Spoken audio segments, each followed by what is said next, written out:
Bonjour tout le monde.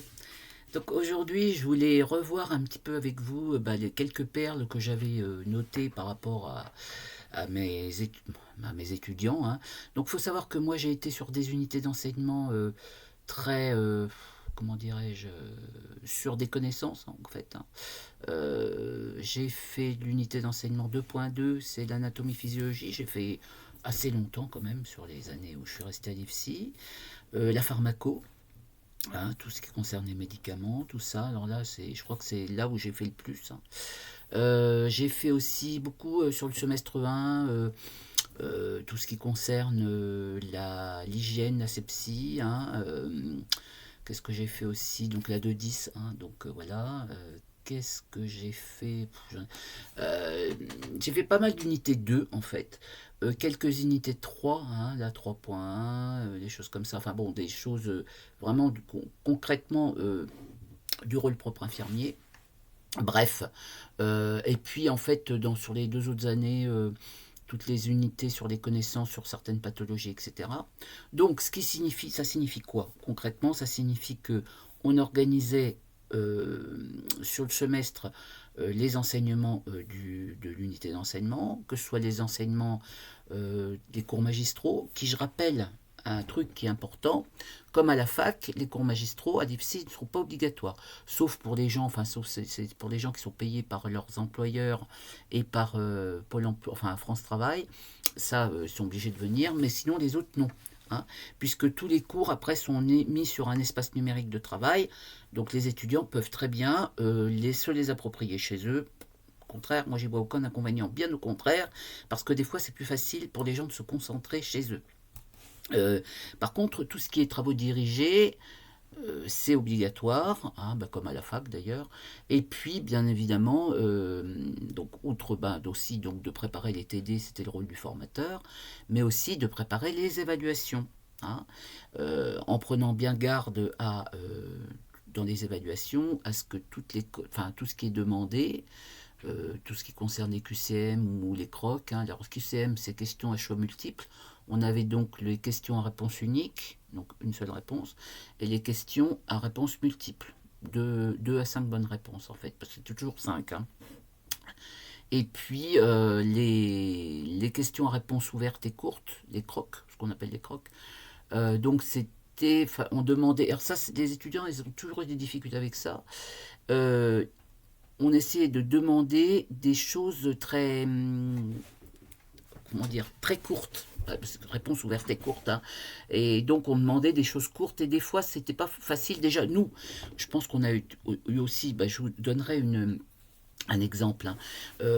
Fallait que nous aussi on soit très dans notre formulation, il faut qu'on soit précis, parce que des fois, on s'apercevait que, vous savez, on nous avait dit, quand j'ai appris à faire les évaluations, on nous avait dit, si la majorité des réponses n'est pas bonne, ça veut dire que vous n'avez pas fait la bonne question. En fait, vous n'avez pas élaboré la bonne question. En fait, si 99% des étudiants vous répondent à côté, c'est que ce que vous avez demandé, c'est pas clair. Hein. Donc, on se remettait à chaque fois comme ça en question, hein, de toute façon. On s'est même vu annuler une question parce que après, même en regardant, on s'est dit attends, ça va pas. Puis répartir les points sur les autres questions. Ça, on l'a vu le faire. Donc, ce qui fait que parfois, là, je vais vous en donner un exemple. C'était une année. En fait, on avait demandé, donc c'était, je ne sais plus quelle unité d'enseignement, je ne me rappelle plus. Euh, oui, en pharmaco. C'était en pharmaco en 2.11 S3. Donc en fait, en 2.11 S3, on apprenait à cette époque-là, d'ailleurs toujours, hein, tout ce qui concerne les médicaments pour la cardio, hein, tout ce qui est le système cardiovasculaire. Et entre autres, les antihypertenseurs. Et donc, on avait demandé sur un croc, hein, donc on demandait vraiment le croc, on demande citer 4 conseils, donc tu fais un, 2, 3, 4, hein, voilà. Et on avait demandé citer 4 conseils à donner à un patient hypertendu.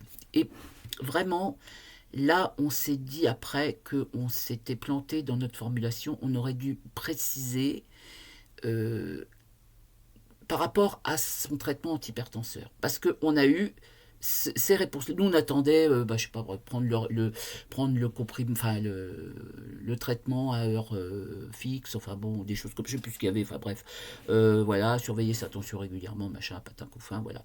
Euh, et on a eu beaucoup de réponses comme ça, du style, alors, 4 conseils: respirer calmement, pratiquer un sport pour détendre ses muscles et être moins tendu, écouter le patient, le rassurer en établissant une relation de confiance, évacuer son stress en prenant un grand bol d'air frais, s'isoler, se mettre dans une pièce calme, enfin respirer en fermant les yeux, on a eu beaucoup ça, respirer en calmement, en fermant les yeux, etc.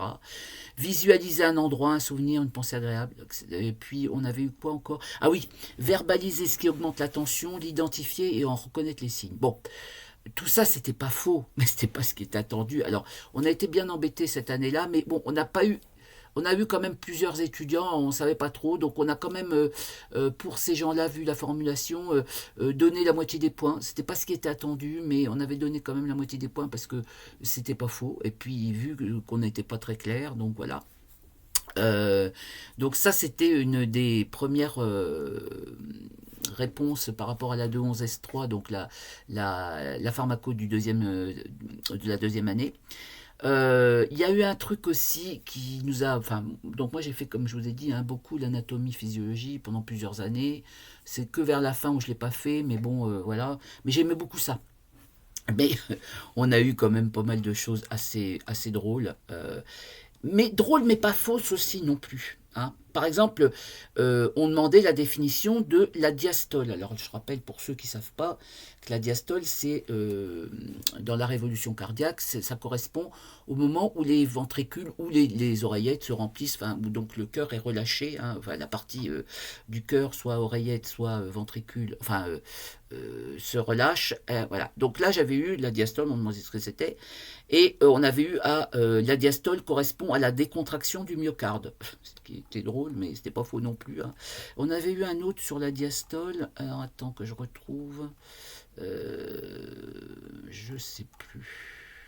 Je me rappelle plus. Ah oui, alors attends. Le cœur, la diastole, le cœur est relâché. Bah voilà, c'était ça. Bon, c'était pas faux, hein, mais la manière de la formulation était drôle quand même. Et puis, qu'est-ce qu'on avait que je vous donne un petit peu quelques trucs. Voyons voir. Et ça, c'est pas faux non plus, mais c'était drôle à lire. Dans le noir complet, la pupille se décontracte. Bon, la dilatation. Enfin voilà, hein, donc c'est pas faux. Hein, puisqu'on parle donc de midriase, en fait, on attendait ce mot-là, hein, donc la midriase. Mais bon, voilà. Qu'est-ce qu'on avait encore? Ah oui, alors je sais, là c'était, je crois que c'était suite à un TD, je me rappelle plus trop. Et on avait parlé, on avait demandé une description de la puberté. Enfin, voilà, c'était quoi? Ça correspondait à quoi la puberté, hein, au niveau du système hormonal. Et on avait donc des mots, enfin des choses comme ça, qui nous ont fait un peu sourire. Que la puberté, c'était la flambée des hormones. Et un truc qui est pas mal, qui était pas mal, mais je l'ai noté parce que c'était pas mal réfléchi quand même. En parlant de l'adolescent, l'adolescent doit prendre conscience que la sexualité n'est pas synonyme de performance. Il faut être mentalement et sentimentalement prêt. Mais moi j'ai trouvé que c'était bien. Bon, c'était pas tout à fait ce qui était attendu, mais bon, hein, voilà. Et puis que la sexualité c'était l'engagement du corps. Ça aussi, j'avais trouvé ça qui était assez... c'est vrai, en fait. Donc voilà, il y avait quoi d'autre encore? Alors bon, sur l'anatomie physiologie, il y avait des fois des choses qui étaient un petit peu drôles parce qu'il y avait des confusions. Par exemple, quand on demandait donc l'anatomie donc de l'appareil respiratoire, enfin des voies aériennes supérieures, j'ai eu pas mal de choses. Et entre autres, il y avait la trompe d'Oedipe pour la trompe de Stache. Alors bon, voilà. Qu'est-ce qu'on avait d'autre encore? Ah bah oui, alors c'était... Oui, parce qu'on avait demandé, à un moment donné, on avait mis un... Enfin, tous les ans, en fait, bon, c'était un truc que j'avais mis en place, en fait. C'est que à chaque fois, au début de la formation, on donnait un livret de schémas aux étudiants, tous les schémas qu'ils verraient en cours. Hein, en cours au niveau enfin, du semestre par rapport à l'anatomie physiologie et avec dans l'idée de leur dire que de toute façon, le jour de l'éval, il y aurait un schéma et un de ceux-là. Donc ça, c'était clair, net. Donc le livret, il y avait les schémas étaient annotés et il y avait une partie, la deuxième partie, c'était les mêmes schémas, mais sans annotation pour qu'ils puissent s'entraîner. Donc à une année, alors je sais plus, je crois que ça remonte à un petit moment, hein, ça remonte au moins à 10 ans à peu près. On avait mis donc le schéma des voies aériennes supérieures et on demandait, il y avait des points en fonction, hein, que les gens donc la notent et surtout lui donnent un titre. Puisque de toute façon, tous les schémas, il y avait un titre. Donc, donne un titre. Alors là, je vais quand même vous le dire, parce qu'on avait eu des choses quand même sympas. Pas sympa, plutôt, bon, assez drôle quand même. Alors, il y a eu anatomie physiologie de l'appareil permettant la mastication et la déglutition des aliments. Bon. Deuxième titre, circulation de l'air à travers le système oranien. Donc, voilà, et le début œsophagien. Bon. Je vous mets le schéma en question, hein, je vous l'ai mis là. Chemin de l'air au niveau du visage. Schéma de la phase d'aspiration de l'air par l'être humain. Alors, il y en avait aussi, c'était drôle. Le nez, son fonctionnement. Passage de l'air du nez à la trachée, ce qui n'était pas faux puisque c'était ça. Hein. Schéma d'une coupe distale de la tête de l'air inspiré. Carrefour aérophagien. Bon. Schéma du système nasopharyngé de l'être humain. Voilà. Donc, bon, ça c'était assez drôle. Mais bon, voilà. Hein. Et puis, on avait eu des choses aussi assez sympathiques, d'autres trucs. Mais bon, des fois des trucs vraiment qui sont plutôt de l'ordre, qui font rire que les infirmiers, en fait. Voilà. Donc voilà, je voulais vous dire ça pour la fin de l'année. Je m'étais dit que ça pouvait être sympa de rire un petit peu. Hein. Et puis, écoutez, donc là, je vais publier cette vidéo pour le 31, si jamais. Donc, si vous l'avez regardé le 31, je vous souhaite de passer une bonne Saint-Sylvestre. Et si vous la regardez en début d'année, je vous souhaite une bonne année 2026. À bientôt.